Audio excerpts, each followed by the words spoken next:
ହାଟ ମଝିରେ ଗାଁଟିର ନାମ ଭୂତ ଘାଟି। ସେ ଗାଁରେ ବରଜ ନାମରେ ଜଣେ ପ୍ରଖ୍ୟାତ ଗାଁ ପ୍ରସିଦ୍ଧ ବିଖ୍ୟାତ ଗୁଣିଆ। ଗୁଣିଗାରେଡିରେ ନିପୁଣ। ଲୋକେ କୁହନ୍ତି ବରଜ ଗୁଣିଆ ଏପାରି ଗଛକୁ ସେପାରି କରିଦିଅନ୍ତି, ନଈ ପୋଖରୀ ଶୁଖାଇ ଦିଅନ୍ତି। ଗାଁ ଗାଁରେ ଧାନ କିମ୍ବା ସୁନା ଅଳଙ୍କାର ଚୋରି ହେଲେ ଚୋରକୁ ଧରିବା ପାଇଁ ଗାଁ ଦାଣ୍ଡରେ ଗଛର ଗରକୁ ଉଡ଼େଇ ଦିଅନ୍ତି। ଭୂତପ୍ରେତ ଡାହାଣୀ ଝଡ଼ାଇବାରେ ତାଙ୍କର ତୁଳନା ନାହିଁ।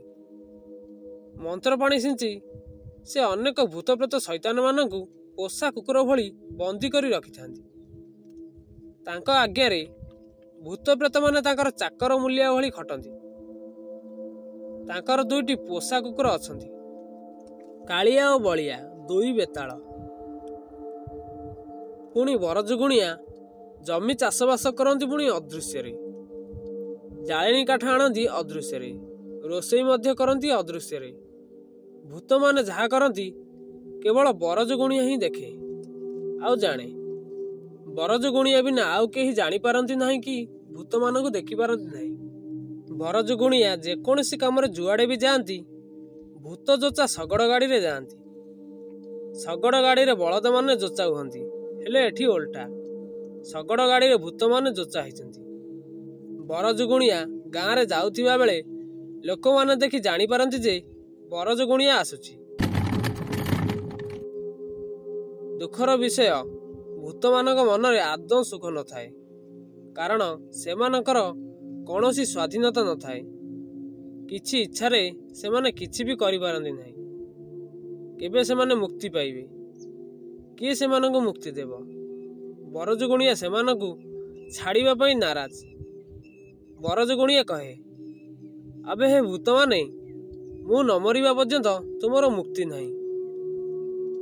ତେଣୁ ଭୂତମାନଙ୍କୁ ତ ସବୁ ପ୍ରକାର ଅସୁବିଧା।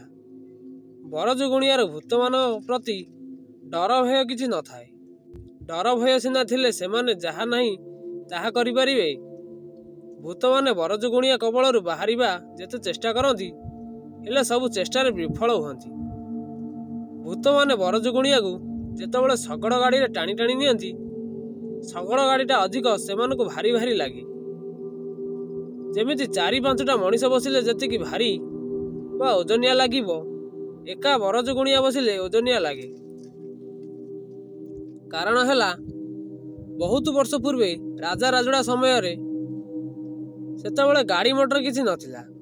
ଲୋକମାନେ ଜିନିଷପତ୍ର ଗଧ ପିଠିରେ ବା ବଳଦ ଯୋଚା ଶଗଡ଼ ଗାଡ଼ିରେ ଜିନିଷପତ୍ର ବୋହିକି ନେଇକି ଯାଉଥିଲେ। ଦିନେ ପଡ଼ୋଶୀ ଗାଁର ଗୋଟେ ଗୁଣିଆ ଶଗଡ଼ ଗାଡ଼ିରେ ବସି ପାଖ ଗାଁକୁ ଭ୍ରମଣ କରିବାକୁ ଯାଇଥାଏ। ବାଟରେ ଯାଉ ଯାଉ ଦେଖିଲା ଗୋଟେ ଜମିଦାର ଝିଅ ହେମାବତୀ ବାଟରେ କ୍ଷତଗ୍ରସ୍ତ ହୋଇ ପଡ଼ିଛି। ଗୁଣିଆ ଶଗଡ଼ ଗାଡ଼ିରୁ ତଳକୁ ଓହ୍ଲାଇ ଜମିଦାର ଝିଅ ହେମାବତୀକୁ ଶଗଡ଼ ଭିତରକୁ ନେଇ ତାର ମନ୍ତ୍ର ଶକ୍ତି ବଳରେ ଜମିଦାର ଝିଅକୁ ଭଲ କଲା। ଓ ତାପରେ ଗୁଣିଆ ଜମିଦାର ଝିଅ ହେମାବତୀକୁ ବିବାହ କରିବ ବୋଲି ମନସ୍ଥ କଲା। ତାପରେ ଜମିଦାରର ଘରେ ପହଞ୍ଚି ଜମିଦାରକୁ ଗୁଣିଆ ବାଟରେ ଘଟିଥିବା ସବୁ ଘଟଣା ଖୋଲିକି କହିଲା। ତାପରେ ଜମିଦାର ଗୁଣିଆ ସହିତ ତାର ଝିଅ ହେମାବତୀକୁ ବାହା କଲା। ତାପରେ ସେ ଦୁହେଁ ଶଗଡ଼ ଗାଡ଼ିରେ ବସି ଗାଁକୁ ଯିବାକୁ ବାହାରି ପଡ଼ିଲେ। ସେତେବେଳକୁ ରାତି 12ଟା ବାଜି ଯାଇଥାଏ। ବାଟରେ ଯାଉ ଯାଉ କିଛି ଡାକୁମାନେ ଆସି ହେମାବତୀର ସୁନା ଗହଣା ନେଇ ସେ 2 ଜଣଙ୍କୁ ମାରିଦେଲେ। ତାପରେ ଗୁଣିଆ ଆଉ ହେମାବତୀକୁ ସେଇ ବାଟରେ ଫୋପାଡ଼ି ଦେଇ ଚାଲିଗଲେ। ତାପରେ ବହୁତ ଦିନ ବିତିଗଲା। ସେ ଜଙ୍ଗଲିଆ ବାଟରେ ଯିବା ଆସିବା ପାଇଁ ଲୋକମାନେ ଦିନରେ ବି ଭୟ କଲେ। ଓ ଗୁଣିଆ ହେମାବତୀର ଆତ୍ମା ସେ ଜଙ୍ଗଲରେ ସବୁଦିନ ପାଇଁ ଘୁରି ବୁଲିଲା। ଯେକୌଣସି ଲୋକ କିମ୍ବା ଡାକୁ ସେଇ ବାଟ ଦେଇ ଯାଆନ୍ତି, ସେ ଆଉ ଫେରନ୍ତିନି। ତାପରେ କିଛି ଦିନ ବିତିଗଲା ପରେ ଲୋକମାନେ ସେ ଜଙ୍ଗଲିଆ ବାଟକୁ ସବୁଦିନ ପାଇଁ ବନ୍ଦ କରିଦେଲେ। ଏମିତି ବର୍ଷ ପରେ ବର୍ଷ ବିତି ଚାଲିଲା। ଦିନେ ବରଜ ଗୁଣିଆ ସେଇ ଜଙ୍ଗଲିଆ ବାଟ ଦେଇ ଯାଉଥିଲା। ଦେଖିଲା ଜଙ୍ଗଲ ବାଟଟି ବନ୍ଦ ଅଛି। ସେ ଭାବିଲା ପଛକୁ ବୁଲି ଅନ୍ୟ ବାଟରେ ଚାଲିଯିବି। ଏହା ଭାବି ପଛକୁ ବୁଲି କିଛି ବାଟ ଯାଇଛି ତ ହେମାବତୀର ଚିତ୍କାର ଶୁଭାଗଲା ଜଙ୍ଗଲ ଭିତରୁ। ବରଜଗୁଣିଆ ପଛକୁ ଫେରି ସେ ଜଙ୍ଗଲ ଭିତରକୁ ଗଲା। ବରଜଗୁଣିଆ ଯାଇ ଯାଇ ଶଗଡ଼ ପାଖରେ ପହଞ୍ଚିଲା ଓ ଆଖପାଖ ଦେଖିଲା କେହି ନାହାନ୍ତି। ପରେ ଭାବିଲା, ମୁଁ ତ ଚାଲି ଚାଲି ଆସିଛି, ପୁଣି ଏତେ ବାଟ କେମିତି ଯିବି? ଯାଉଛି, ଏ ଶଗଡ଼ ଗାଡ଼ି ନେଇକି ଯିବି। ବଳଦ ନଥିଲେ କ'ଣ ହେଲା, ମୁଁ ମୋ ମନ୍ତ୍ର ବଳରେ ଭୂତମାନଙ୍କୁ ବଳଦ କରିଦେବି। ଏହା ଭାବି ଭୂତମାନଙ୍କୁ ଡକାଇ ବଳଦ ଯୋଚା ହେଲା ଭଳିଆ ଭୂତମାନଙ୍କୁ ଯୋଚିଲା। ହେଲେ ଶଗଡ଼ ଗାଡ଼ି ଆଗକୁ ଗଡ଼ିଲା ନାହିଁ। ପୁଣି ମନ୍ତ୍ର ପଢ଼ି ଦେଖିଲା ବେଳକୁ ଗୁଣିଆ ଓ ହେମାବତୀ ଶଗଡ଼ ଗାଡ଼ି ଉପରେ ବସିଛନ୍ତି।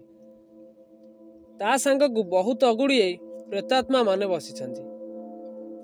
ବରଜଗୁଣିଆ ସେମାନଙ୍କୁ ଯେତେ କହିଲା ସେମାନେ ଶୁଣିଲେନି କି ଶଗଡ଼ ଗାଡ଼ି ଉପରୁ ଉଠିଲେନି।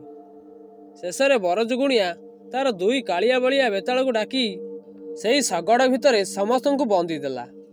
ହେଲେ ଶଗଡ଼ ଆଗକୁ ଗଡ଼ିଲା ନାହିଁ।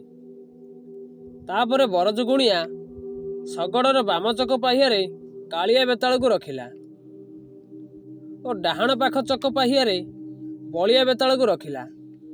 ତାପରେ ଶଗଡ଼ ଗାଡ଼ି ଗଡ଼ିଲା। ତାପରେ ବରଜଗୁଣିଆ ଶଗଡ଼ ସହିତ ଜଙ୍ଗଲରୁ ବାହାରି ତାର ଗାଁକୁ ଗଲା। ବାଟରେ ଅଦୃଶ୍ୟ ବଳଦ ଯୋଚା ଶଗଡ଼ ଗାଡ଼ିକୁ ଦେଖି ଲୋକମାନେ ଆଶ୍ଚର୍ଯ୍ୟଚକିତ ହୋଇଗଲେ। ତାପରେ ବରଜଗୁଣିଆ ତାର ଗାଁରେ ଆସି ପହଞ୍ଚିଲା।